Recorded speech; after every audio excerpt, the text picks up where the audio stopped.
La arquitectura griega tiene sus antecedentes en las civilizaciones prehelénicas del mar Egeo, las cuales desarrollaron importantes avances en sistemas constructivos, organización espacial y soluciones estructurales. Esta línea de tiempo resume la evolución de la civilización griega desde el 2000 hasta el 323 a.C.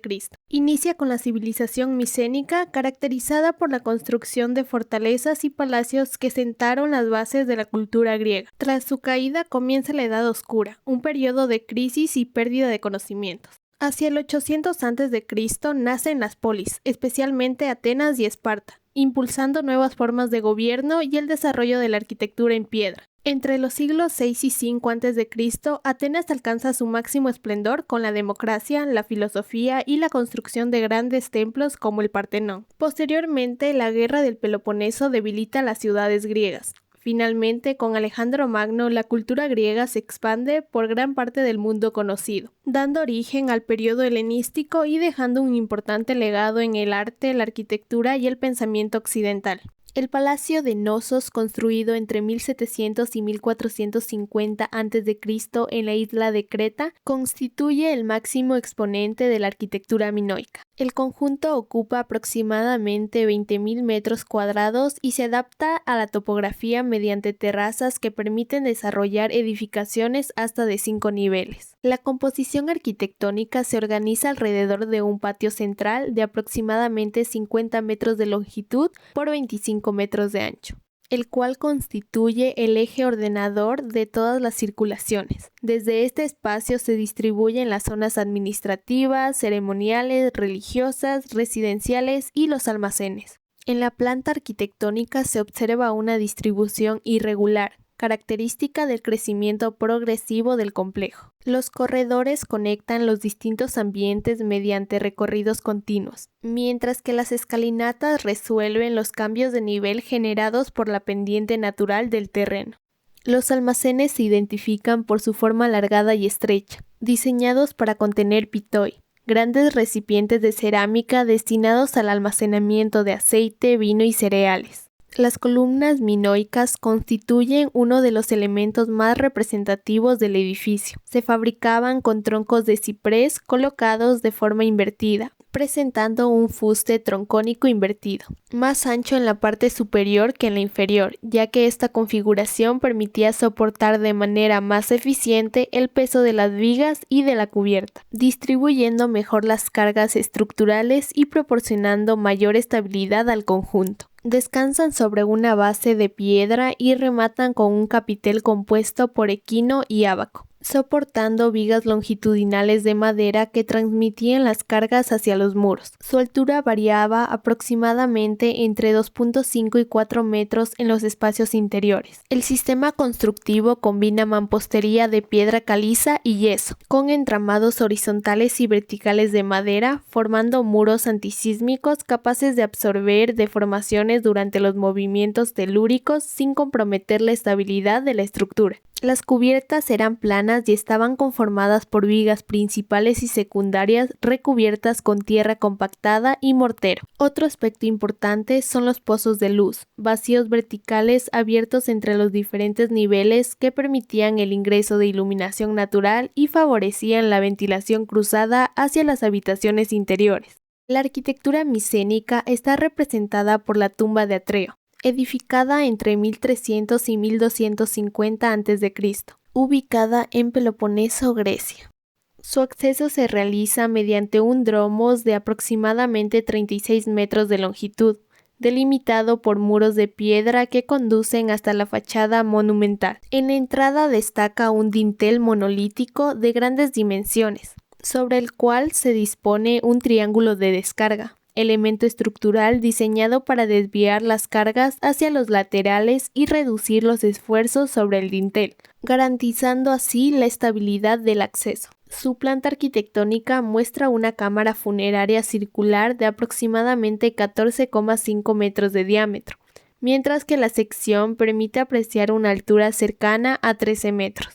Su cubierta corresponde a un tolos o falsa cúpula, construida mediante la aproximación sucesiva de hiladas de piedra. Cada bloque sobresale ligeramente hacia el interior hasta cerrar completamente el espacio sin utilizar un arco verdadero ni mortero. Esta técnica permitió cubrir grandes luces y representa uno de los mayores logros constructivos de la arquitectura micénica, antecedente directo del desarrollo de la arquitectura griega posterior. A continuación se observa el inicio de la arquitectura griega en piedra, durante el periodo arcaico entre los años 700 y 600 a.C.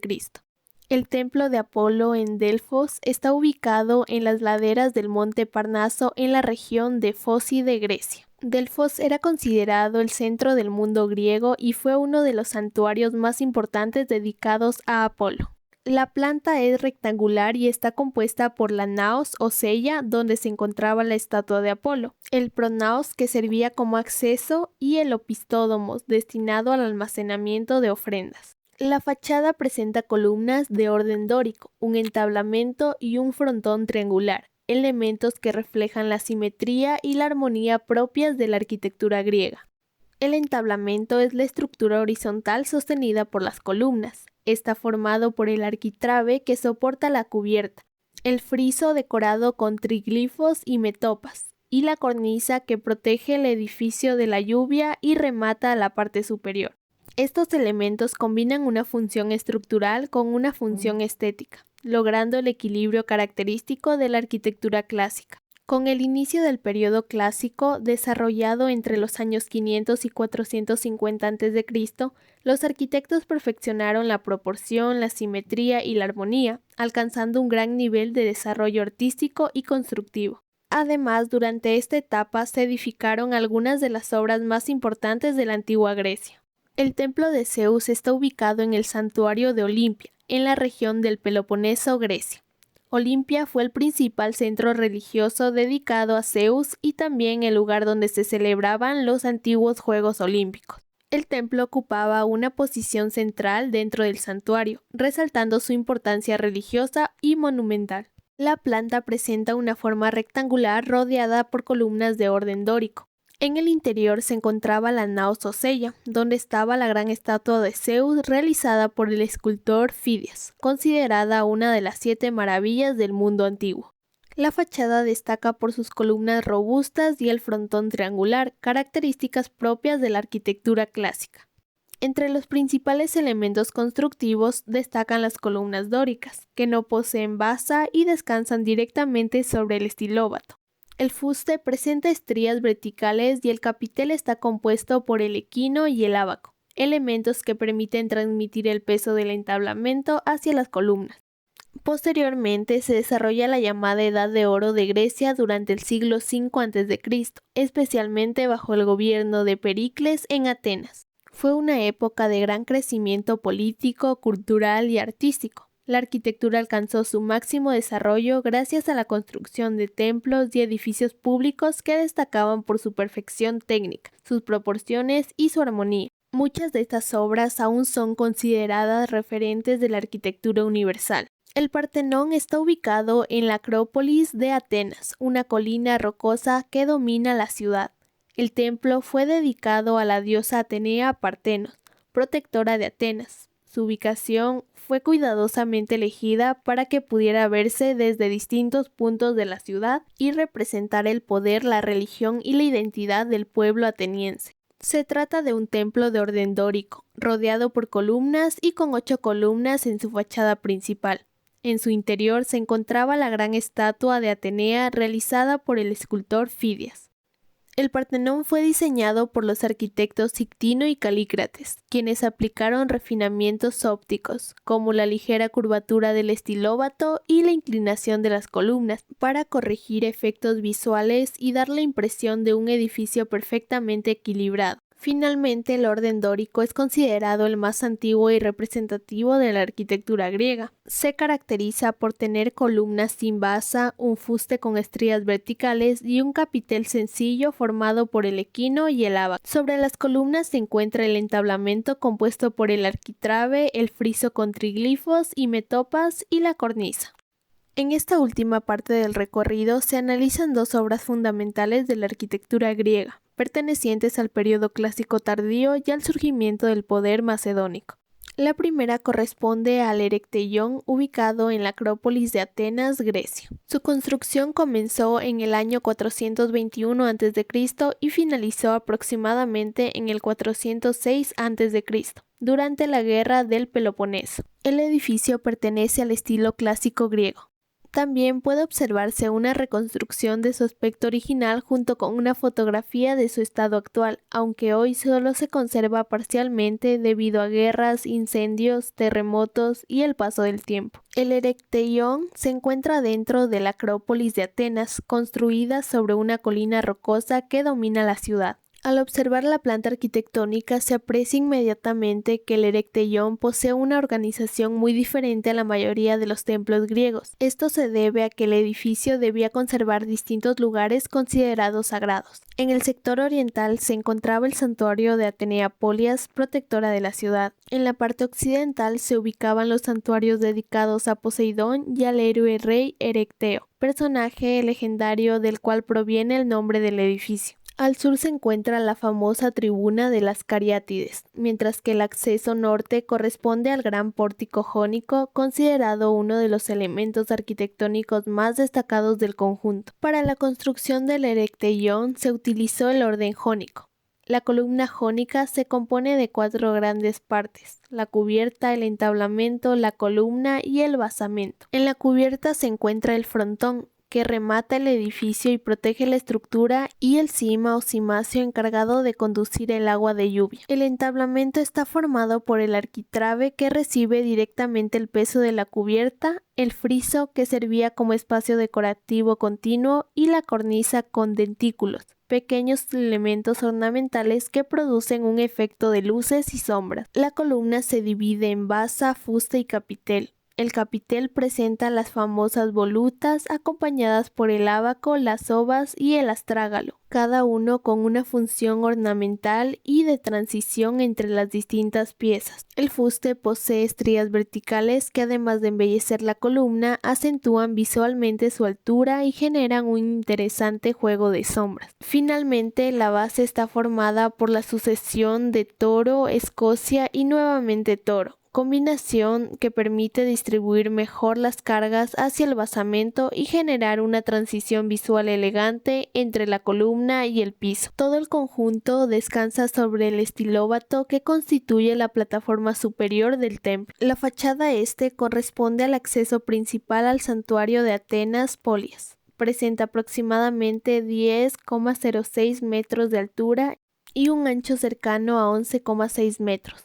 Las columnas alcanzan alrededor de 6,6 metros de altura, con un diámetro aproximado de 90 centímetros y una separación cercana de 1,8 metros entre cada una. La fachada norte constituye uno de los espacios más monumentales del Erecteion. Tiene aproximadamente 9,5 metros de altura y un ancho cercano a 12,5 metros. Las columnas son ligeramente más altas que las de la fachada este, alcanzando aproximadamente 7,3 metros, con un diámetro cercano a 95 centímetros y una separación de alrededor de 2 metros entre ellas. Esta diferencia de dimensiones responde principalmente a la adaptación del edificio al desnivel natural del terreno y a la jerarquía que tenía este acceso dentro del conjunto religioso. Continuando con el recorrido del Erecteion, se llega a uno de sus elementos más importantes: el pórtico de las Cariátides. Este pórtico se ubica en el lado sur del templo y, a diferencia de los demás accesos, las columnas fueron sustituidas por 6 esculturas femeninas conocidas como las Cariátides. El nombre proviene de las doncellas de Caria, una antigua región del mundo griego.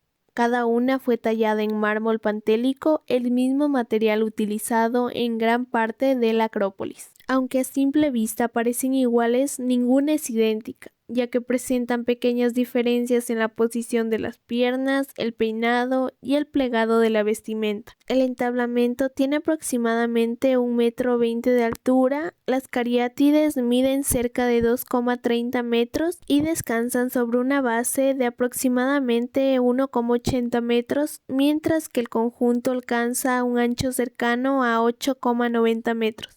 Ahora tenemos el periodo macedónico. Durante esta etapa, Macedonia se consolidó como la principal potencia del mundo griego bajo el gobierno de Filipo II y posteriormente de su hijo Alejandro Magno. Una de las obras más representativas de este periodo es precisamente la tumba de Filipo II. La tumba de Filipo II se construyó entre los años 336 y 335 a.C., inmediatamente después del asesinato del rey. La tumba pertenece al estilo clásico macedónico y tenía una función funeraria destinada a albergar los restos del monarca junto con un importante conjunto de objetos de gran valor. Permaneció oculta durante más de 2000 años bajo un enorme túmulo de tierra que protegió el monumento de las condiciones climáticas y de los saqueadores, permitiendo conservar gran parte de su contenido. La tumba se encuentra en Virginia, conocida en la antigüedad como Aigai, al norte de Grecia. Este lugar fue la primera capital del reino de Macedonia.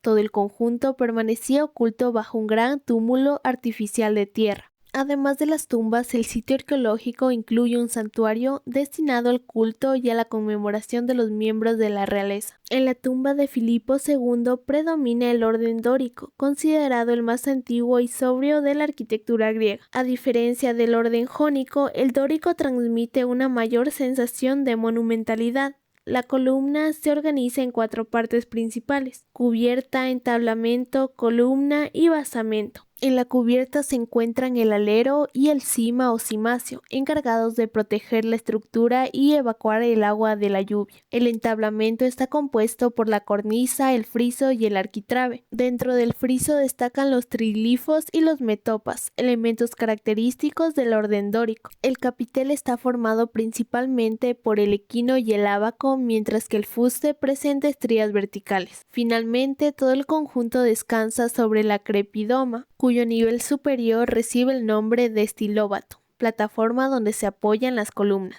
El corte arquitectónico permite comprender mejor la organización espacial del monumento. La tumba está formada por 2 espacios principales. El primero corresponde a la antecámara, un espacio de transición que medía aproximadamente 3,48 por 4,46 metros. Después de atravesar una gran puerta de piedra, se accedía a la cámara funeraria principal, de aproximadamente 4,46 por 4,46 metros. En este espacio se encontraba el sarcófago de mármol que protegía una funeraria de oro. Con estas obras finalizamos el recorrido por la arquitectura griega, una tradición que evolucionó desde las primeras construcciones palaciegas hasta alcanzar un alto nivel de perfección técnica y estética. Su influencia trascendió el mundo antiguo y continúa siendo un referente fundamental para la arquitectura contemporánea.